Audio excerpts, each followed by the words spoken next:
Imagina y sueña, leyentes. El día de hoy, mis lecturas de enero y febrero. Bueno, el día de hoy vamos a estar hablando de lo que leí en enero y febrero. La verdad es que fueron meses muy productivos, sobre todo enero, que fue cuando más leí. Febrero, un mes un poco más normal, ya fui agarrando mi ritmo. La primera lectura es Las hijas del capitán de María Dueñas. De hecho, ya tienen reseña aquí en el canal, que pues realmente leí la mayoría en diciembre. De hecho, lo terminé la primera semana de enero, pero pues lo estoy contabilizando como lo terminé en enero, como mi primer libro de enero.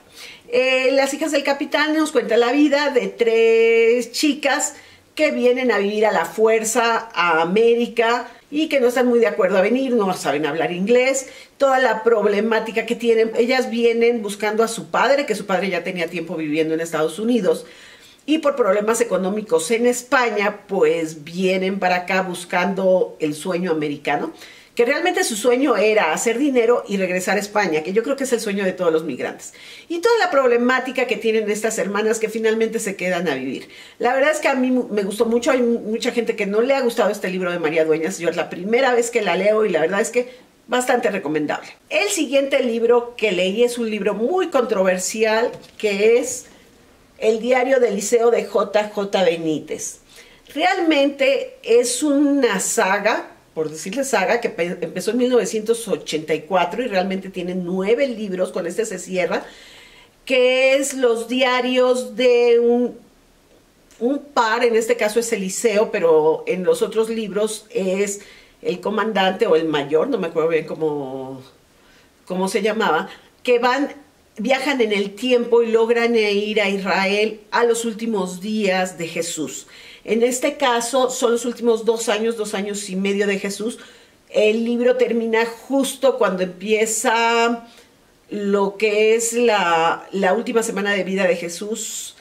¿Por qué? Porque justo ahí es donde empieza Caballo de Troya 1. Realmente les digo, ¿por qué es controversial? Porque es el punto de vista de J.J. Benítez de cómo deben de haber sido esos días o esas vivencias de Jesús, de los apóstoles. Muchas veces no se apega a los relatos de la Biblia ni de las religiones, por eso les digo, hay mucha gente que no le parece, pero él siempre ha dicho que es su punto de vista. Además de que su punto de vista, algo que me gustó mucho a mí de este libro, es lo bien documentado que está. Ya en la parte que está más directamente al mensaje de Jesús, es donde varía, porque esta es la versión de J.J. Benítez. De hecho, me puse a investigar un poco y resulta que esta novela está catalogada como un género bicrónico, el cual yo no conocía este género. ¿En qué consiste el género? Que te presenta un hecho histórico, pero con una historia alternativa, con un final o una interpretación diferente a la que se dio en la vida real. De este libro en específico sí quiero aclararles que no voy a hacer reseña, porque les digo, es muy controversial y hay gente que le fascina, hay gente que lo odia y hasta que se siente como agredida por la historia. Entonces, en lo personal, a mí la historia me gustó, tomando en cuenta que es una historia alternativa. Siguiente libro, El sutil arte de que te importe un carajo, de Mark Manson. Esta no es una novela, sé que aquí normalmente reseño novelas de cualquier tipo, pero este libro tenía mucho tiempo de quererlo leer y la verdad es que me gustó. El autor lo que nos propone dice que vivimos en esta vida muy estresados porque le damos importancia a lo que la sociedad o la gente alrededor de nosotros le da importancia.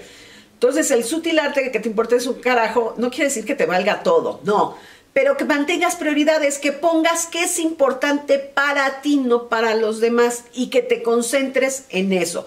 Además de que da una serie de consejos de cómo aplicar esto. Entonces yo creo que es bueno, porque sí hay veces que andamos bien acarreados y demás, y al final de cuentas dices, bueno, ¿y esto para mí qué me aporta? ¿Por qué lo estoy haciendo? Entonces hay veces que sí hay que poner un alto y ponernos a pensar qué es importante para nosotros.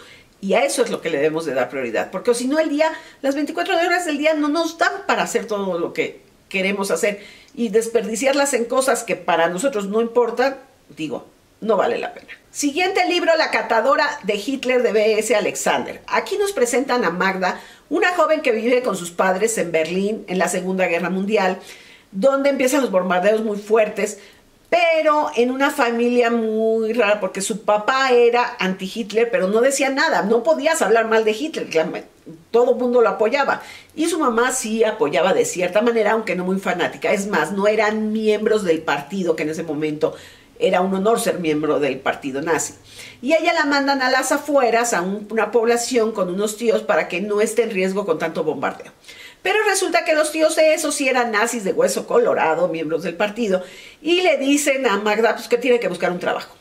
Y ella encuentra un trabajo que al principio no sabe ni de qué es, de hecho la relacionan con los miembros del partido, y llega a Berghof. Berghof era una residencia que tenía cerca de, por lo que entendí, cerca de los Alpes, Hitler, donde pasaba la mayoría del tiempo con Eva Braun, y donde ella, su trabajo es ser catadora de Hitler. ¿En qué consistía?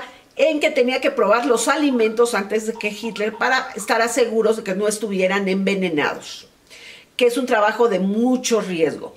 Aquí Magda, pues, como les digo, no es nazi de hueso colorado, pero pues sabe que es el trabajo que hay en ese momento. Convive con Hitler, se hace amiga de la pareja de Hitler, de Eva, y se enamora de un joven militar, Mark, que tampoco estaba convencido de Hitler, y empiezan a hacer una confabulación para matarlo. Otra lectura fue Bajo las alas del olvido, de Juan Comparán Arias. Este libro es parte de las leyendas de Quidea. El año pasado les hice la reseña del primer libro. Juan Comparán Arias es un escritor mexicano que crea un mundo fantástico donde las personas son la mitad planta y la mitad personas. Pero además lo fantástico de su libro, o sea, a mí me encanta porque, a ver, déjenme, vean, aquí tiene además súper moderno. Códigos de barras, por ejemplo, empieza a hablar de una persona que es la mitad manzanilla. Entonces, si uno con el teléfono pasa aquí por el código de barras, le aparece a uno todo lo que es la manzanilla, la planta, todas sus características. Y así está todo el libro. Bueno, después de eso leí Circe. Circe de Madeline Miller, que ya tiene reseña en el canal, les voy a dejar la liga abajo, que es la leyenda de la bruja Circe, que es hija de un titán y de una ninfa. Bueno, y todo porque se hace bruja, porque a los hombres los convertía en cerdos. Y sobre todo esta versión de Madeleine se va más al fondo de que conozcamos los sentimientos de lo que era Circe, viviendo en un mundo de dioses, de titanes, que son unos seres muy orgullosos, que no se apiadan de los seres humanos. Nos presenta todo lo bueno y lo malo de los dioses. Bueno, después quise leer una de mis adquisiciones de la FIL, que fue Tierra Alta, de Javier Cercas, que fue el premio Planeta del 2019. Nos presenta Melchor, que es un policía, pero es un policía que al principio, cuando fue joven, fue delincuente, hijo de una prostituta con muchas carencias, muchos problemas, y que finalmente acaba en la cárcel, y en la cárcel se relaciona con un señor ya un poco más grande de edad que manejaba la biblioteca de la cárcel, que hace que tenga amor por los libros y que estudie. Y finalmente acaba identificándose mucho con un personaje de Los Miserables. Cuando sale de la cárcel decide hacerse policía, y se hace policía en una gran ciudad de España, donde él atrapa a unos delincuentes, pero empieza a tener mucha publicidad. Los medios empiezan a buscarlo mucho y por su seguridad lo mandan a una pequeña región. Y en esa pequeña región es una región de las que nunca pasa nada. Él al principio llega, no sabe ni a lo que va, pero finalmente con el tiempo, de hecho él podría haber regresado, pero con el tiempo decide quedarse ahí, se casa, tiene una niña, y de repente hay un crimen, el crimen de la familia Dell, que es la familia más rica de la región, que es dueña de la fábrica, el que le da empleo a la mayoría de esa región. Y en la novela empieza, pues por un lado el thriller y por otro lado saltos en el tiempo para que sepamos Melchor de dónde viene, cómo se fue su vida y cómo llegó a ser policía en ese lugar. Me gustan los thrillers, a lo mejor tenía yo muchas expectativas, la novela es un premio Planeta. No es mala novela, no me encantó ni me fascinó. Nunca me logré enganchar a la historia. Será por tantos vas y vienes. Se mete uno mucho a la historia de Melchor y si, para mi gusto, si dejas la pura historia del thriller, pues es una historia muy pequeña, muy sencilla, que al final podría ser hasta un poco predecible. Entonces, no no me enganché yo en esta historia. El siguiente fue un audiolibro, novelaza, La sospecha de Sofía, de Paloma Sánchez Garnica. Es una novela que nos presenta España y Alemania en el 68 y en el 84. Empieza en España con el matrimonio de Sofía y Daniel, que es un matrimonio dentro de todo feliz. Sofía estudió ciencias, quiere seguir estudiando, pero es la época de la España franquista, donde la mujer no tiene derechos. Daniel es miembro de una familia de abogados, que él quería estudiar ciencias, tuvo que estudiar leyes porque su papá es... Híjole, el papá es de esos papás dominantes y acaba trabajando en el despacho con el papá, y en eso llega una persona que llega a moverles el tapete. De hecho, al principio tú crees que la novela va a tratar de los problemas del matrimonio, y no, es una novela que tiene que ver con el muro de Berlín, lo que sufrió la gente en Alemania cuando dividen el muro de Berlín, como lo que es la policía que tenían en la Alemania Oriental hacía que no confiaras ni de la gente con la que vivías, de tu familia, porque ellos podían delatarte si tú querías ir a la parte occidental, porque en la parte oriental tenían muchas carencias. Como de una noche a una mañana los dividen. Entonces, es una novela con muchas sorpresas. Yo jamás había leído algo en novela que tuviera que ver con la época de la posguerra, cuando se divide el mundo en el mundo socialista y capitalista. Y esta novela tiene de todo. Tiene romántico, tiene thriller, tiene espionaje. La verdad es que a mí me fascinó. Súper, súper recomendable. Después le tocó el turno a La mujer que nació 3 veces, de Sandra Fried, que es la vida de Nahui Olin. Nahui Olin es una artista precursora del feminismo en México en los años 40. La verdad es que se la super recomiendo. De hecho, está la reseña, la última reseña en mi canal fue de este libro. Yo no la conocía. Ella le abrió las puertas a Frida Kahlo, imagínense. Convivió mucho con Orozco, con Siqueiros, con todos los artistas de la época, pero además no solamente convivió, sino que ella impuso una línea. Entonces, una novela muy recomendable de una escritora mexicana sobre una gran mexicana. Después le di la oportunidad, porque no había yo leído, Drácula, de Bram Stoker, que es la historia de Drácula, un agente de bienes raíces que va a Transilvania, que lo apresa. Drácula acaba en Londres, en Inglaterra. El famoso Van Helsing nace de aquí y empieza a luchar contra Drácula.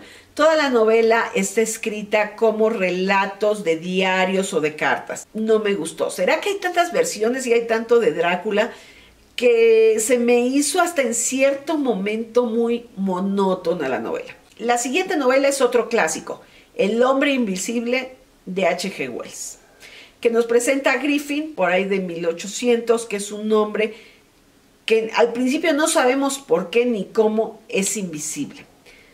Pero lo que te muestra Wells es un dilema ético, cómo un hombre que tiene invisibilidad puede llegar a sentirse superior a los demás. De hecho, ya desde antes de ser invisible, por lo que te narra al final, era una persona bastante egocéntrica. Era un albino que había tenido un problema que hoy le decimos de bullying, que toda la vida lo habían molestado, científico, y que llega a encontrar la fórmula de la invisibilidad. Pero al ser invisible salen todas las malas pasiones o lo malo que puede tener una persona, porque empieza a robar, a dañar a la gente, llegaba y de repente golpeaba a la gente nada más porque sí, llega a matar y hasta justificar el por qué mata a la gente. Entonces yo creo que más bien lo que nos presenta Wells es un dilema ético de qué pasaría si un hombre tuviera el poder de no ser visto, cómo reaccionaría, respetaría las reglas sociales o no las respetaría. Siguiendo con los clásicos, pues ¿por qué no leer el primer tomo de mi colección completa de Sherlock Holmes, que también fue otra compra que hice en la FIL? Es el primer tomo, son todo lo que escribió Arthur Conan Doyle acerca de Sherlock Holmes de 1987 a 92. Realmente tiene 2 novelas y una serie de relatos o de cuentos cortos, que es El Estudio Escarlata, El Signo de los Cuatro y luego Aventuras de Sherlock Holmes, que son casos muy pequeños. La verdad es que El Estudio Escarlata yo no creo que sea la mejor obra de Sherlock Holmes porque es la de introducción, como que todavía no lo conocíamos, no estaba bien definida su personalidad, pero es una buena forma de introducirse. Además lo que me gustó es que, bueno, es pasta dura y la letra está bastante de buen tamaño para poderlo leer. Y sobre todo las aventuras de Sherlock Holmes, que son pequeños relatos, pues puedes leer un relato y luego leer otra cosa y así irlo mediando. Entonces, la verdad es que, bueno, ya saben que a mí me fascinan estos libros. Entonces, ¿qué les puedo decir? Por supuesto que se los recomiendo. Y como enero y febrero fueron meses de clásicos, pues, por supuesto que van a leer algo de Jane Austen. Emma. Ese lo leí en Kindle, por eso no lo tengo aquí, les dejo la imagen. Está escrito en 1800 y tantos, donde nos presentan a Emma, que es la hija de una persona de buen nivel social en Inglaterra que vive en el campo y que pues le gusta manejar todo lo que pasa y hacerla de casamentera, y ella jura que ella nunca se va a casar. Es la clásica novela romántica de la época, pero la verdad es que entre Emma y Orgullo y Prejuicio, me quedo con Orgullo y Prejuicio. Emma la sentí más ligerita, más tranquilita. Orgullo y Prejuicio me gustó más, como que la complicación, la familia, están más estructurados los personajes, desde mi punto de vista. No sé a ustedes cuál les guste más, cuál prefieren, Emma, Orgullo y Prejuicio de Jane Austen. Siguiente novela súper recomendable, novela histórica, no la dejen de leer. Los amantes de Praga. Alison Richmond nos presenta una supernovela. El enfoque de ella me fascinó. Además, las historias de amor durante las guerras,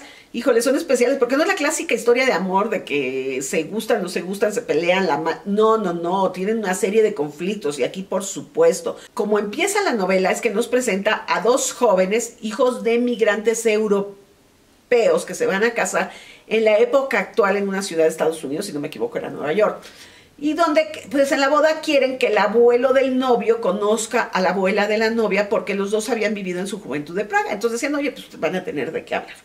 Pero una vez que se sientan a hablar, y fíjense, esto es en el primer capítulo, el abuelo se le queda viendo a la abuela y empieza, se me hace conocida, yo la conozco, y de repente le dice, oye, ¿puedes levantar el brazo? Y ella levanta el brazo y tiene ahí los números donde les ponían en Auschwitz, pero él no lo hace eso, lo hace por un lunar. De repente le ve el lunar y le dice, ¿no me reconoces? Yo soy tu esposo.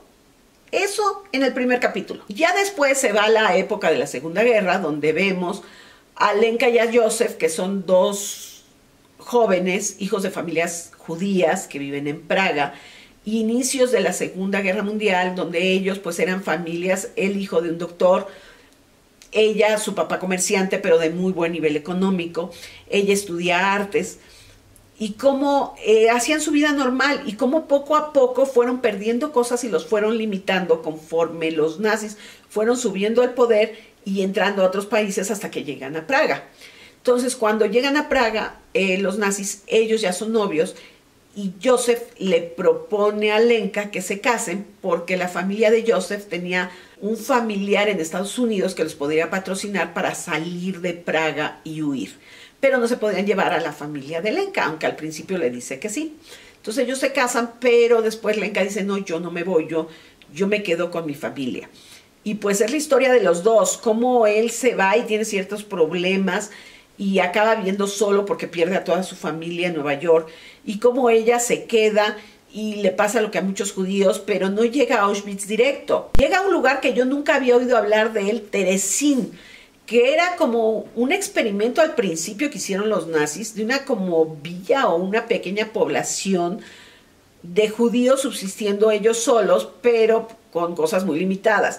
Pero ahí no mataban, ni quemaban, ni había las cámaras de gas. Entonces, todo lo que es la vida en Terezín, después todo lo que es la vida en Auschwitz, y es la vida de los dos, y cómo ya cuando son viejos se encuentran, y sin querer por una casualidad del destino.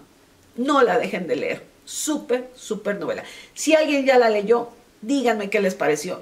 Yo me imagino que les gustó. Bueno, a mí me encantó. Siguiente lectura es una lectura que me habían recomendado mucho. Los crímenes de Alicia de Guillermo Martínez, que también es un thriller que está en Oxford, donde hay una sociedad que son fanáticos de Alicia en el País de las Maravillas, del autor. Hay ciertas partes de la vida del autor que son partes ocultas porque tenía ciertos gustos no muy éticos, que híjole, no llegando, pero sí con una tendencia a fotografiar niñas muy chicas en posiciones muy sensuales, por así decirlo.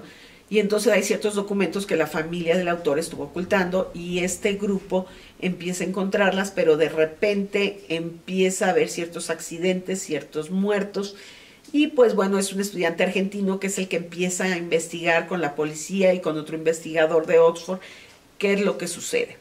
Me entero que esto es parte de una secuela, parece que el primer libro es Los crímenes en Oxford, pero la verdad, les digo, aunque me gustan los thrillers, no me enganchó. ¿Será que se mete más? ¿Realmente aprendes más del libro de Alicia en el País de las Maravillas y todo lo que hay alrededor y de su autor? Que eso resulta ser más interesante que el mismo thriller, como que el thriller pasa a segundo plano, la novela detectivesca, el asesinato, eso pasa a segundo plano. Entonces esa parte no me gustó. No sé si ya lo leyeron, la verdad es que este libro, como les decía, me lo recomendaron, pero no me enganché tampoco. Y bueno, estas fueron mis lecturas de enero y febrero. ¿Ustedes qué estuvieron leyendo? ¿Qué tan productivas fueron sus lecturas estos meses? Díganme la verdad, déjenmelo abajo. Ya saben, si quieren reseña en específico de algún libro de estos, déjenmelo y con mucho gusto se los hago. Y ya saben, nos vemos la siguiente semana con un nuevo video. ¡Bonita semana!